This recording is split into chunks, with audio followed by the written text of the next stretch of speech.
Hello po, magandang araw po sa inyo. Ako po si Jasper Bisdak. Sa video na ito ngayon ay mayroon tayong bagong balita, lalo na sa mga GCash users, na pwede na makapag-send out cash out sa MLuilir. Narito po ang tutorial kung paano mag-fill out ng form sa pag-cashion at magkano ba ang percent sa charge. Ito na po ang gagawin natin.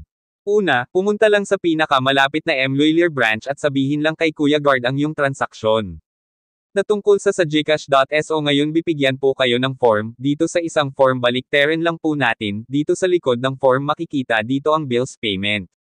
Dito sa company name ilagay lang po yung GCash. Dito naman sa account name, pangalan natin. Dito naman sa account number, ilagay lang ang ating mobile number na nakarehistro sa GCash.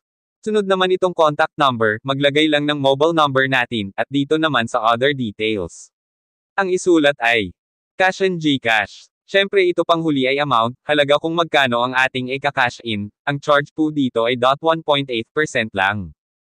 Kapag 8,000 below ay libre lang seller.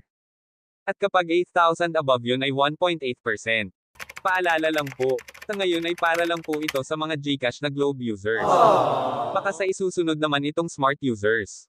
Ang impormasyong ito ay kahapon pa lamang nakatanggap ng email ang teller ng MLuilir. October 23, 2023. Lunes po. Baka may pagbabago ang mga charge dito. Abangan na lang ang susunod nating video. Paki-like and subscribe at hit the notification bell button naman, para sa update ng ating bagong video. Maraming salamat po. God bless. See you in my next video. Bye-bye.